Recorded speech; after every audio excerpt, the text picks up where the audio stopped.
ನಿನ್ನ ಸೌಂದರ್ಯ ಮತ್ತು ನಿನ್ನ ಆಯುಷ್ಯವನ್ನು ನನಗೆ ಕೊಡಬೇಕು.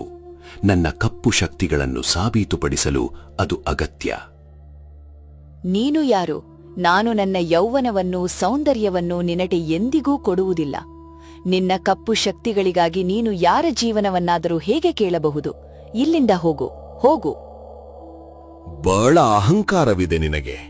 ನೀನು ನಿನ್ನ ಶಕ್ತಿಯನ್ನು ಅವಮಾನಿಸಿದ್ದೀಯಾ? ಸರಿ, ಈಗ ನೀನು ಕಲ್ಲಾಗಿ ಬಿಡು. ಯಾರೇ ನಿನ್ನನ್ನು ಯಾವ ರೂಪಕ್ಕೆ ಕೆತ್ತಿದರೂ ನೀನು ಅದೇ ರೂಪಕ್ಕೆ ಬದಲಾಗುವೆ. ನಿನಗೆ ನಿನ್ನದೇ ಆದ ಗುರುತು ಇರುವುದಿಲ್ಲ. ವಿಕ್ರಮ್ ತನ್ನ ಕೈಯಲ್ಲಿದ್ದ ಬೂದಿಯನ್ನು ಚಂದ್ರಿಕಾಳ ಕಡೆ ಎಸೆದು ಕೆಲವು ಮಂತ್ರಗಳನ್ನು ಜಪಿಸಿದನು. ಇಲ್ಲ ಇಲ್ಲ, ನನ್ನನ್ನು ಕ್ಷಮಿಸು, ದಯವಿಟ್ಟು ನನ್ನನ್ನು ಕ್ಷಮಿಸು. ನೋಡುತ್ತಲೇ ಚಂದ್ರಿಕಾ ಒಂದು ವಿಚಿತ್ರ ಕಲ್ಲಾಗಿ ಬದಲಾಗಿಬಿಟ್ಟಳು. ಕೆಲವು ವರ್ಷಗಳ ಹಿಂದೆ ಸುವರ್ಣಪುರ ಎಂಬ ಹಳ್ಳಿಯಲ್ಲಿ ರಾಘವ ಎಂಬ ಕುಂಬಾರ ತನ್ನ ವೃದ್ಧ ತಂದೆ ಶಂಕರ, ತಾಯಿ ಲಕ್ಷ್ಮಿ ಮತ್ತು ತಂಗಿ ನಂದಿನಿ ಜೊತೆ ವಾಸಿಸುತ್ತಿದ್ದನು. ಹಗಲು ರಾತ್ರಿ ಕಷ್ಟಪಟ್ಟು ದುಡಿದರೂ ಅವನ ಮನೆಯ ಪರಿಸ್ಥಿತಿ ಸುಧಾರಿಸುತ್ತಿರಲಿಲ್ಲ. ಸಾಲದ ಹೊರೆ ದಿನದಿಂದ ದಿನಕ್ಕೆ ಹೆಚ್ಚಾಗುತ್ತಿತ್ತು. ಒಂದು ದಿನ ರಾಘವ ಕಾಡಿನಿಂದ ಮಣ್ಣನ್ನ ತೆಗೆದುಕೊಂಡು ಮನೆಗೆ ಹಿಂದಿರುಗುತ್ತಿದ್ದನು. ದೇವರೇ, ನಾನು ಏನು ಮಾಡಲಿ? ಇಷ್ಟು ಕಷ್ಟಪಟ್ಟರೂ ನನ್ನ ಮನೆಯ ಖರ್ಚನ್ನು ಸರಿಯಾಗಿ ನಿಭಾಯಿಸಲು ಆಗುತ್ತಿಲ್ಲ. ನನ್ನ ತಂದೆ ತಾಯಿಗೆ ಸುಖ ಕೊಡಲು ಆಗುತ್ತಿಲ್ಲ. ನನ್ನ ತಂಗಿಗಾಗಿ ಏನನ್ನೂ ಮಾಡಲು ಆಗುತ್ತಿಲ್ಲ. ನಾನು ಎಂಥ ದುರ್ದೈವಿ ಮಗ. ಅಷ್ಟರಲ್ಲಿ ಇಬ್ರೂ ಹಳ್ಳಿಗರು ಅವನನ್ನು ನೋಡಿ ಹಾಸ್ಯ ಮಾಡತೊಡಗಿದರು. ಓ ರಾಘವ, ಪ್ರತಿದಿನ ಇಷ್ಟೊಂದು ಮಣ್ಣು ತರುತ್ತೀಯ. ಅವರೇ ಒಳ್ಳೆಯ ಪಾತ್ರಗಳನ್ನು ಮಾಡಲು ಆಗುವುದಿಲ್ಲ. ಮಾರಾಟವಾಗುವ ಸ್ವಲ್ಪ ಪಾತ್ರೆಗಳ ಹಣವು ಸಾಲ ತೀರಿಸಲು ಹೋಗ್ತದೆ. ನಿನ್ನ ತಂಗಿಯ ಮದುವೆಯಾಗುವುದು ಕನಸೇ ಇನ್ನು ಮುಂದೆ. ನೀನೇ ಸರಿಯಾಗಿ ಊಟ ಮಾಡಲ್ಲ. ನಿನ್ನ ವೃದ್ಧ ತಂದೆ ತಾಯಿಯನ್ನು ಕಷ್ಟಪಡಿಸುತ್ತೀಯ. ರಾಘವ ಅವರ ಮಾತುಗಳನ್ನ ಕೇಳಿಯೂ ಕೇಳದಂತೆ ಭಾರವಾದ ಮನಸ್ಸಿನಿಂದ ಮನೆಗೆ ಹೋದನು. ಅಷ್ಟರಲ್ಲಿ ಕ್ರೂರ ಸಾಲಗಾರ ಭೈರವ ಸೇಠಲ್ಲಿಗೆ ಬಂದನು.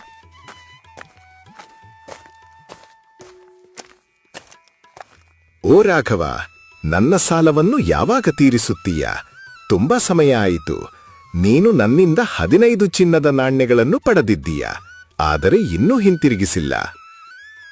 ಚಿಂತಿಸಬೇಡಿ ಸೇಠ್ಜಿ, ಬೇಗನೆ ನಿಮ್ಮ ಹಣವನ್ನು ಹಿಂದಿರುಗಿಸುತ್ತೇನೆ. ಇತ್ತೀಚೆಗೆ ಪಾತ್ರೆಗಳು ಹೆಚ್ಚು ಮಾರಾಟವಾಗುತ್ತಿಲ್ಲ, ಅದಕ್ಕಾಗಿ ಸ್ವಲ್ಪ ತಡವಾಗುತ್ತಿದೆ. ಆದರೆ ಇನ್ನಷ್ಟು ಕಷ್ಟಪಟ್ಟು ಆದಷ್ಟು ಬೇಗ ನಿಮ್ಮ ಸಾಲವನ್ನು ತೀರಿಸುತ್ತೇನೆ. ಇನ್ನು ಸ್ವಲ್ಪ ಸಮಯ ಕೊಡಿ. ಓ ಹಾಗ, ನಿನಗೆ ಇನ್ನೂ ಕೆಲವೇ ದಿನಗಳ ಕಾಲಾವಕಾಶ ಕೊಡುತ್ತೇನೆ. ಅದರೊಳಗೆ ನೀನು ನನ್ನ ಸಾಲ ತೀರಿಸದಿದ್ದರೆ ನಿನ್ನ ಪರಿಸ್ಥಿತಿ ನಂತರ ಏನಾಗುತ್ತದೆ ನೋಡಿಕೋ. ನಾನೀಗ ಹೊರಡುತ್ತೇನೆ. ಮನೆಗೆ ಹಿಂದಿರುಗುವಾಗ ಭೈರವ ಸೆಟ್ನ ಕಣ್ಣು ನಂದಿನಿಯ ಮೇಲೆ ಬಿತ್ತು. ಅವಳ ಸರಳತೆ ಮತ್ತು ಸೌಂದರ್ಯವನ್ನ ನೋಡಿ ಅವನು ಮೋಹಿತನಾದ. ಎಷ್ಟು ಸುಂದರ ಹುಡುಗಿ! ಇವಳು ನನ್ನ ಹೆಂಡತಿಯಾಗಬೇಕು. ನಂದಿನಿ ಮನೆಗೆ ಬಂದು ತನ್ನ ಅಣ್ಣನಿಗೆ ಸಹಾಯ ಮಾಡಲು ಮುಂದಾದಳು. ಅಣ್ಣ, ಎಲ್ಲ ಬಟ್ಟೆಗಳನ್ನು ತೊಳೆದು ಬಂದಿದ್ದೇನೆ. ಈಗ ಪಾತ್ರೆ ಮಾಡಲು ನಾನು ಸಹಾಯ ಮಾಡ್ತೇನೆ. ಬೇಡ ತಂಗಿ, ನೀನು ವಿಶ್ರಾಂತಿ ಮಾಡು, ನಾನು ಮಾಡ್ಕೊಳ್ತೇನೆ. ಅಷ್ಟರಲ್ಲಿ ಭೈರವ ಸೇಠ ಬಂದು ಅವರ ಮುಂದೆ ನಿಂತನು. ರಾಘವ, ನೀನು ನನ್ನ ಸಾಲವನ್ನು ತೀರಿಸಲು ಸಾಧ್ಯವಿಲ್ಲ. ಆದ್ದರಿಂದ ನಿನ್ನ ತಂಗಿಯ ಮದುವೆಯನ್ನು ನನ್ನೊಂದಿಗೆ ಮಾಡು. ಏನು ಹೇಳುತ್ತಿದ್ದೀರಿ? ನನ್ನ ತಂಗಿಗೆ ಕೇವಲ 20 ವರ್ಷ, ನಿಮಗೆ 45 ವರ್ಷ. ಈ ಮದುವೆ ಸಾಧ್ಯವಿಲ್ಲ. ಒಬ್ಬ ಬಡ ಕುಂಭಾರನಾಗಿ ನನ್ನನ್ನು ತಿರಸ್ಕರಿಸುತ್ತೀಯಾ? ಹಾಗಾದರೆ ಈ ಹಳ್ಳಿಯಲ್ಲಿ ನಿಮಗೆ ಜಾಗ ಇರುವುದಿಲ್ಲ. ಹೀಗ್ ಮಾಡ್ಬೇಡಿ ಸೇಠ್ಜಿ, ನಾವ್ ಎಲ್ಲಿಗೆ ಹೋಗ್ಬೇಕು? ಮಗನೇ, ನಮ್ಮನ್ನು ಮನೆಯಿಂದ ಹೊರಹಾಕಬೇಡ. ಈ ವಯಸ್ಸಿನಲ್ಲಿ ಎಲ್ಲಿ ಅಲೆದಾಡಬೇಕು? ನನಗೆ ಅದರ ಬಗ್ಗೆ ಚಿಂತೆ ಇಲ್ಲ. ಇಲ್ಲಿ ಇರ್ಬೇಕಾದ್ರೆ ನಂದಿನಿಯ ಮದುವೆ ನನ್ನೊಂದಿಗೆ ಆಗ್ಬೇಕು. ಯಾವುದೇ ಕಾರಣಕ್ಕೂ ನಮ್ಮ ಮಗಳ ಮದುವೆಯನ್ನು ನಿನ್ನೊಂದಿಗೆ ಮಾಡುವುದಿಲ್ಲ. ಹಾಗಾದರೆ ಇಂದೇ ಈ ಮನೆ ಮತ್ತು ಹಳ್ಳಿಯನ್ನು ಬಿಟ್ಟು ಹೋಗಿ. ಸರಿ, ನನ್ನ ಕುಟುಂಬವನ್ನು ಕರೆದುಕೊಂಡು ಇಲ್ಲಿಂದ ದೂರ ಹೋಗುತ್ತೇನೆ. ಹೀಗೆ ರಘು ತನ್ನ ತಂದೆ ತಾಯಿ ಮತ್ತು ತಂಗಿ ಕಾವೇರಿಯನ್ನು ಕರೆದುಕೊಂಡು ಹಳ್ಳಿಯನ್ನು ಬಿಟ್ಟು ಹೊರಟನು. ಅನೇಕ ಕಡೆ ಕೆಲಸ ಮತ್ತು ಸಹಾಯ ಕೇಳಿದನು, ಆದರೆ ಯಾರೂ ಅವನಿಗೆ ಸಹಾಯ ಮಾಡಿಲ್ಲ. ಯಾರೂ ಸಹಾಯ ಮಾಡದ ಕಾರಣ ರಾಘವ ಮತ್ತು ಅವನ ಕುಟುಂಬ ಸಂಪೂರ್ಣವಾಗಿ ನಿರಾಶರಾದರು. ಕೊನೆಗೆ ಅವರು ದಟ್ಟವಾದ ಕಾಡೊಂದಕ್ಕೆ ತಲುಪಿದರು. ಮಗನೇ, ಈಗ ನಾವು ಏನು ಮಾಡೋಣ? ಈ ಕಾಡಿನಲ್ಲಿ ಹೇಗೆ ಬದುಕುವುದು? ನನಗೂ ಏನೂ ಅರ್ಥವಾಗುತ್ತಿಲ್ಲ. ಅಮ್ಮ, ಚಿಂತಿಸಬೇಡಿ. ದೇವರು ಒಂದು ದಾರಿ ತೋರಿಸುತ್ತಾನೆ. ಬನ್ನಿ, ಮುಂದೆ ಹೋಗೋಣ. ಅಣ್ಣ, ನಾವು ಎಷ್ಟು ದಿನ ಹೀಗೆ ಅಲೆದಾಡ್ತಿರ್ಬೇಕು? ನಾವು ಇಲ್ಲೇ ಒಂದು ಚಿಕ್ಕ ಗುಡಿಸಲು ಕಟ್ಕೊಂಡು ಬದುಕೋಣ. ನಿಮ್ಗೆ ಕುಂಬಾರಿಕೆಯ ಕೆಲಸ ಚೆನ್ನಾಗ್ ಗೊತ್ತಿದೆ. ನೀವು ವಸ್ತುಗಳನ್ನು ತಯಾರಿಸಿ ನಾವು ಅವುಗಳನ್ನು ಮಾರುಕಟ್ಟೆಯಲ್ಲಿ ಮಾರೋಣ. ಆದ್ರೆ ತಂಗಿ, ಮಣ್ಣು, ಅಚ್ಚು ಮತ್ತು ಚಕ್ರ ಎಲ್ಲಿಂದ ತರುವುದು? ನಮ್ಮ ಬಳಿ ಒಂದು ನಾಣ್ಯವೂ ಉಳಿದಿಲ್ಲ. ಅದನ್ನು ಕೇಳಿದ ನಂದಿನಿ ಕಾಡಿನೊಳಗೆ ಓಡಿಹೋದಳು. ಸ್ವಲ್ಪ ಸಮಯದ ನಂತರ ಸಾಕಷ್ಟು ಮಣ್ಣನ್ನು ತಂದು ರಾಘವನ ಮುಂದೆ ಇಟ್ಟಳು. ನೋಡಿ ಅಣ್ಣ, ಮಣ್ಣಿನ ವ್ಯವಸ್ಥೆ ಆಗಿದೆ. ನಾನು ಕಾಡಿನಿಂದ ತೆಗೆದುಕೊಂಡು ಬಂದಿದ್ದೇನೆ. ನನ್ನ ಬಳಿ ಒಂದು ಚಿಕ್ಕ ನಾಣ್ಯವೂ ಇದೆ. ಅದರಿಂದ ಮಾರುಕಟ್ಟೆಯಲ್ಲಿ ಒಂದು ಅಚ್ಚು ಖರೀದಿಸಬಹುದು. ಅದು ಸರಿ ತಂಗಿ, ಆದ್ರೆ ನನ್ನ ಬಳಿ ಚಕ್ರವಿಲ್ಲ. ಚಕ್ರವಿಲ್ಲದೆ ಪಾತ್ರೆಗಳಿಗೆ ಆಕಾರ ಹೇಗೆ ಕೊಡಲಿ? ಪರವಾಗಿಲ್ಲ ಅಣ್ಣ, ಈಗ ನಾವು ಕೈಯಿಂದಲೇ ಆಟಿಕೆಗಳನ್ನು ಮಾಡೋಣ. ಮಣ್ಣಿನ ಕುದುರೆಗಳು, ಆನೆಗಳು, ಮನೆಗಳು, ಇಂತಹ ಕಲಾತ್ಮಕ ವಸ್ತುಗಳನ್ನು ಮಾಡಬಹುದು. ಅವಕ್ಕೆ ಚಕ್ರದ ಅಗತ್ಯವಿಲ್ಲ. ನಂದಿನಿಯ ಮಾತಿಗೆ ರಾಘವ ಒಪ್ಪಿಕೊಂಡನು.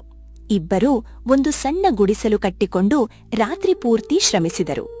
ಅವರ ಕೈಗಳಿಂದ ಸುಂದರವಾದ ಮಣ್ಣಿನ ಕುದುರೆಗಳು, ಆನೆಗಳು ಮತ್ತು ಹಲವಾರು ಆಟಿಕೆಗಳು ರೂಪುಗೊಂಡವು. ಮರುದಿನ ಬೆಳಿಗ್ಗೆ ಇಬ್ಬರು ತಮ್ಮ ಆಟಿಕೆಗಳನ್ನು ತೆಗೆದುಕೊಂಡು ಮಾರುಕಟ್ಟೆಗೆ ಹೋದರು.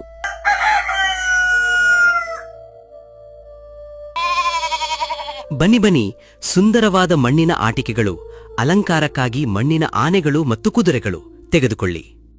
ಅಲ್ಲಿಯೇ ಇದ್ದ ಮತ್ತೊಬ್ಬ ಕುಂಬಾರ ಸುರೇಶ್ ಇದನ್ನು ನೋಡಿ ಆತಂಕಗೊಂಡನು. ಈ ಹುಡುಗ ಹೊಸುವನಂತೆ ಕಾಣುತ್ತಿದ್ದಾನೆ. ಆದ್ರೆ ಇವನು ಮಾಡಿರುವ ಆಟಿಕೆಗಳು ತುಂಬಾ ಸುಂದರವಾಗಿವೆ. ಇವನು ಇಲ್ಲೇ ವ್ಯಾಪಾರ ಶುರು ಮಾಡಿದ್ರೆ ನನ್ನ ವಸ್ತುಗಳನ್ನು ಯಾರೂ ಖರೀದಿಸುವುದಿಲ್ಲ. ಇವನನ್ನು ಇಲ್ಲಿಂದ ಓಡಿಸಲೇಬೇಕು. ಕೋಪದಿಂದ ಸುರೇಶ್ ರಾಘವನ ಬಳಿಗೆ ಬಂದದು. ಓಯ್, ನೀನ್ ಯಾರು? ಇಲ್ಲಿ ಏನ್ ಮಾಡ್ತಿದ್ದೀಯಾ? ನಿನ್ನ ಎಲ್ಲ ಆಟಿಕೆಗಳನ್ನು ತೆಗೆದುಕೊಂಡು ಇಲ್ಲಿಂದ ಹೊರಟು ಹೋಗು. ಮತ್ತೆ ಇಲ್ಲಿ ಕಾಣಿಸ್ಕೊಳ್ಬೇಡ. ಸಹೋದರ, ನಾವು ಇಲ್ಲಿ ಹೊಸಬರು. ನಮ್ಮ ಶ್ರಮದಿಂದ ಮಾಡಿದ ಆಟಿಕೆಗಳನ್ನು ಮಾರಲು ಮಾತ್ರ ಬಂದಿದ್ದೇವೆ. ನಮಗೆ ಯಾರೊಂದಿಗೂ ಜಗಳ ಮಾಡುವ ಆಸೆ ಇಲ್ಲ. ನೀನು ಇಲ್ಲಿ ಉಳಿಯಲು ಸಾಧ್ಯವಿಲ್ಲ. ಇಲ್ಲಿಂದ ಬೇಗನೆ ಹೊರಟು ಹೋಗು.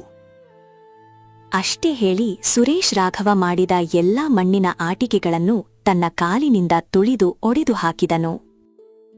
ಇಲ್ಲಿಂದ ಹೋಗಿ, ಇಲ್ಲದಿದ್ದರೆ ಇದಕ್ಕಿಂತ ಕೆಟ್ಟ ಪರಿಣಾಮ ಎದುರಿಸಬೇಕಾಗ್ತದೆ. ಅಣ್ಣ ಅಣ್ಣ, ಬನ್ನಿ, ನಾವು ಇಲ್ಲಿಂದ ಹೋಗೋಣ. ನಾವು ದುಡಿಯಲು ಬಂದಿದ್ದೇವೆ, ಜಗಳ ಮಾಡಲು ಅಲ್ಲ. ಸರಿ ತಂಗಿ, ಬಾ ಹೋಗೋಣ.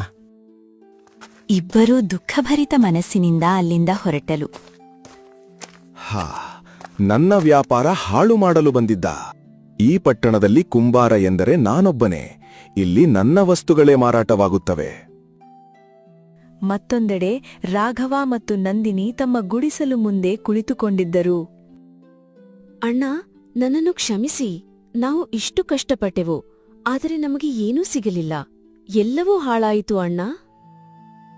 ತಂಗಿ, ಧೈರ್ಯ ಕಳ್ಕೊಳ್ಬೇಡ. ನಾವು ಒಳ್ಳೆಯದೇ ಯೋಚಿಸಿದ್ದೆವು. ಜನರು ನಮ್ಮನ್ನು ಒಪ್ಪಿಕೊಳ್ಳದಿದ್ದರೆ ಅದರಲ್ಲಿ ನಿನ್ನ ತಪ್ಪೇನೂ ಇಲ್ಲ. ನಾವು ಇನ್ನೊಂದು ದಾರಿ ಹುಡುಕೋಣ. ನೀನು ವಿಶ್ರಾಂತಿ ಮಾಡು. ಮುಂದೆ ಏನು ಮಾಡಬಹುದು ಎಂದು ನಾನು ಯೋಚಿಸುತ್ತೇನೆ. ಹೀಗೆ ಹೇಳಿ ರಾಘವ ಕಾಡಿನೊಳಗೆ ನಡೆದು ನದಿಯ ದಡಕ್ಕೆ ತಲುಪಿದನು. ನಾನು ಏನು ಮಾಡಲಿ? ನನಗೇನೂ ಅರ್ಥವಾಗುತ್ತಿಲ್ಲ. ನನ್ನ ತಂಗಿ ಎಷ್ಟು ಶ್ರಮಪಟ್ಟಳು, ಆದರೂ ನಮಗೆ ಯಶಸ್ಸು ಸಿಗಲಿಲ್ಲ. ಆಗ ಅವನ ಕಣ್ಣು ನದಿಯ ದಡದಲ್ಲಿ ಬಿದ್ದಿದ್ದ ಗಾಢ ಕಪ್ಪು ಬಣ್ಣದ ಒಂದು ವಿಚಿತ್ರ ಕಲ್ಲಿನ ಮೇಲೆ ಬಿತ್ತು. ಅಯ್ಯೋ, ಇದು ಮಹಾಕೃಷ್ಣ ಶಿಲೆ. ಇಂತಹ ಕಲ್ಲು ತುಂಬಾ ಅಪರೂಪ.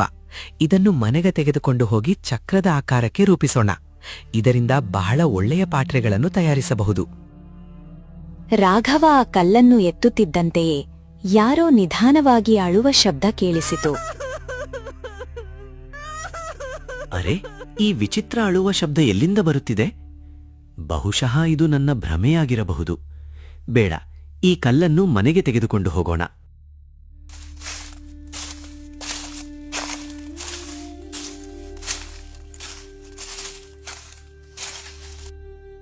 ರಾಘವ ಆ ಕಲ್ಲನ್ನು ಗುಡಿಸುಲುಗೆ ತಂದು ಬಹಳ ಕಷ್ಟಪಟ್ಟು ಅದನ್ನು ಒಂದು ಸುಂದರವಾದ ಮತ್ತು ನಯವಾದ ಕುಂಭಾರರ ಚಕ್ರವಾಗಿ ರೂಪಿಸಿದನು. ಅಯ್ಯೋ ಅಣ್ಣ, ಇದೇನು, ನೀವು ನಿಜವಾಗಿಯೂ ಅದ್ಭುತವಾದ ಚಕ್ರವನ್ನು ತಯಾರಿಸಿದ್ದೀರಲ್ಲ? ಹೌದು ತಂಗಿ, ಒಮ್ಮೆ ನಮ್ಮ ಶ್ರಮ ವ್ಯರ್ಥವಾಯಿತು ಎಂದರೆ ಏನು? ದುಡಿಯುವವರು ಎಂದಿಗೂ ಸೋಲುವುದಿಲ್ಲ. ಈಗ ಬೇಗ ಮಣ್ಣನ್ನು ತಂದುಕೊಡು. ನೋಡು, ಈ ಬಾರಿ ನಾವು ಇನ್ನೂ ಸುಂದರವಾದ ವಸ್ತುಗಳನ್ನು ತಯಾರಿಸುತ್ತೇವೆ. ಸರಿ ಅಣ್ಣ, ನಾನೀಗ್ಲೇ ಕಾಡಿನಿಂದ ಮಣ್ಣನ್ನು ತಂದುಕೊಡುತ್ತೇನೆ. ಆದ್ರೆ ಅಣ್ಣ, ಅಮ್ಮ ಮತ್ತು ಅಪ್ಪ ಎಲ್ಲಿದ್ದಾರೆ? ತಂಗಿ, ನಮ್ಮ ಮನೆಯ ಪರಿಸ್ಥಿತಿ ಚೆನ್ನಾಗಿರಲಿಲ್ಲ. ಆ ಕಾರಣಕ್ಕೆ ಅಮ್ಮ ಮತ್ತು ಅಪ್ಪ ತೀರ್ಥಯಾತ್ರೆಗೆ ಹೋಗಿದ್ದಾರೆ. ದೇವರ ಕೃಪೆಯಿಂದ ನಮ್ಮ ಕಷ್ಟಗಳು ದೂರವಾಗಲಿ ಎಂದು. ಅದು ಒಳ್ಳೆಯದೇ ಅಣ್ಣ. ಈ ನೆಪದಲ್ಲಿ ಅವರಿಗೆ ಸ್ವಲ್ಪ ಮನಃಶಾಂತಿ ಸಿಗುತ್ತದೆ. ಹೌದು, ಈಗ ನೀನು ಬೇಗ ಹೋಗಿ ಮಣ್ಣನ್ನ ತಂದುಕೊಡು. ನಂದಿನಿ ಮಣ್ಣನ್ನು ತರಲು ಕಾಡಿಗೆ ಹೋದಳು. ಚೆನ್ನಾಗಿರುವ ಮಣ್ಣನ್ನು ಹುಡುಕಿ ಸ್ವಲ್ಪ ಸಮಯದ ನಂತರ ನಂದಿನಿ ಕಾಡಿನಿಂದ ಮಣ್ಣನ್ನು ತಂದುಕೊಟ್ಟಳು. ನಂತರ ಇಬ್ಬರು ಹೊಸ ಚಕ್ರದ ಮೇಲೆ ಬಹಳ ಶ್ರಮಪಟ್ಟು ಸುಂದರವಾದ ಮಣ್ಣಿನ ಪಾತ್ರೆಗಳನ್ನು ತಯಾರಿಸಿದರು. ಇದು ನಿಜವಾಗಿಯೂ ಅದ್ಭುತ ಚಕ್ರ. ನೋಡು ನಂದಿನಿ, ಇದರಲ್ಲಿ ಎಷ್ಟು ಸುಲಭವಾಗಿ ಮತ್ತು ಎಷ್ಟು ಸುಂದರವಾಗಿ ಪಾತ್ರೆಗಳು ತಯಾರಾಗ್ತಿವೆ. ನಾನೇ ನಂಬಲಾಗುತ್ತಿಲ್ಲ, ಇಷ್ಟು ಕಡಿಮೆ ಸಮಯದಲ್ಲಿ ಇಷ್ಟು ಸುಂದರ ಪಾತ್ರೆಗಳನ್ನು ಮಾಡುತ್ತಿದ್ದೇನೆ. ಅಣ್ಣ, ನಮ್ಮ ಪರಿಶ್ರಮ ಈಗ ಫಲ ಕೊಡಲು ಆರಂಭಿಸಿದೆ ಅನಿಸ್ತಿದೆ. ಈ ಬಾರಿ ಹಳ್ಳಿಯಲ್ಲೇ ತಿರುಗುತ್ತಾ ಇವನ್ನೆಲ್ಲ ಮಾರೋಣ. ಒಳ್ಳೆಯ ಹಣ ಸಿಗಬಹುದು. ಹೌದು ನಂದಿನಿ, ಖಂಡಿತ ನನಗೂ ಹಾಗೆ ಅನಿಸ್ತಿದೆ. ಒಳ್ಳೆಯ ಲಾಭ ಆಗಬಹುದು ಅಂತ. ರಾಘವ ಎಲ್ಲಾ ಪಾತ್ರೆಗಳನ್ನು ಒಂದು ದೊಡ್ಡ ಬುಟ್ಟಿಯಲ್ಲಿ ಹಾಕಿಕೊಂಡು ಬೆಳಿಗ್ಗೆಯಿಂದ ಸಂಜೆವರೆಗೂ ಹಳ್ಳಿಯೆಲ್ಲ ತಿರುಗಿ ಮಾರಿದನು. ಈ ಬಾರಿ ಅವನ ಎಲ್ಲಾ ಪಾತ್ರೆಗಳು ಉತ್ತಮ ಬೆಲೆಗೆ ಮಾರಾಟವಾದವು. ಸಂಜೆ ಅವನು ತುಂಬಾ ಸಂತೋಷದಿಂದ ಮನೆಗೆ ಹಿಂತಿರುಗಿದನು. ಏನಾಯ್ತು ಅಣ್ಣ, ಎಲ್ಲಾ ಪಾತ್ರೆಗಳು ಮಾರಾಟವಾಗಿದೆಯಾ? ಹೌದು ನಂದಿನಿ, ಹಳ್ಳಿಯ ಜನರು ಇನ್ನೂ ಹೆಚ್ಚಿನ ಪಾತ್ರೆಗಳನ್ನು ಕೇಳಿದ್ದಾರೆ. ನಮ್ಮ ದಿನಗಳು ಈಗ ಬದಲಾಗಲಿವೆ ಅನಿಸುತ್ತದೆ. ನಾಳೆ ನಾವು 2ರಷ್ಟು ಶ್ರಮ ಮಾಡಬೇಕು. ಖಂಡಿತ ಅಣ್ಣ, ನಾನು ಕೂಡ ಕಷ್ಟಪಟ್ಟು ಕೆಲಸ ಮಾಡ್ತೇನೆ. ಆನಂತರ ಇಬ್ಬರು ಮತ್ತೆ ಕಾಡಿನಿಂದ ಮಣ್ಣು ತಂದು ಇಡೀ ರಾತ್ರಿ ಖುಷಿಯಿಂದ ಪಾತ್ರೆಗಳನ್ನು ತಯಾರಿಸಲು ಆರಂಭಿಸಿದರು. ಸ್ವಲ್ಪ ದಿನಗಳಲ್ಲಿ ಅವರ ಪಾತ್ರೆಗಳು ಇಡೀ ಪ್ರದೇಶದಲ್ಲೇ ಪ್ರಸಿದ್ಧಿಯಾದವು. ಒಂದು ದಿನ ರಾಘವ ಚಕ್ರದ ಮೇಲೆ ಮಣ್ಣಿಟ್ಟು ತಿರುಗಿಸುತ್ತಿದ್ದಾಗ ಅಕಸ್ಮಾತ್ ಅದರೊಳಗಿಂದ ಒಂದು ಹುಡುಗಿಯ ನೋವಿನ ಧ್ವನಿ ಕೇಳಿಸಿತು. ಬಿಡು ಬಿಡು, ನನ್ನನ್ನು ಹೀಗೆ ಯಾವಾಗ್ಲೂ ಕಾಡಿಸ್ಬೇಡ. ನನ್ನ ಉಸಿರು ಮುಚ್ಚುತ್ತಿದೆ. ನನ್ನನ್ನು ಮುಕ್ತಗೊಳಿಸು, ದಯವಿಟ್ಟು ಮುಕ್ತಗೊಳಿಸು. ನಂದಿನಿ, ನೀನು ಯಾರಾದರೂ ಧ್ವನಿ ಕೇಳಿದೀಯಾ? ಯಾರೋ ನಮ್ಮ ಬಳಿ ಸಹಾಯ ಕೇಳುತ್ತಿರುವಂತೆ ಅನಿಸುತ್ತಿದೆ. ಇಲ್ಲ ಅಣ್ಣ, ನಾನೇನೋ ಕೇಳಲಿಲ್ಲ.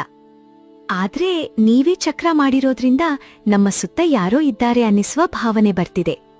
ಅವರು ಕಾಣಿಸದಿದ್ರೋ ಸಹಾಯಕ್ಕಾಗಿ ಕೂಗ್ತಿರುವಂತೆ ಇದೆ. ಇದು ಏನೋ ವಿಚಿತ್ರ ಭ್ರಮೆಯಾಳಿರಬಹುದು. ಸರಿ, ಈಗ ಕೆಲಸದ ಕಡೆ ಗಮನ ಕೊಡೋಣ. ಮುಂದಿನ ದಿನ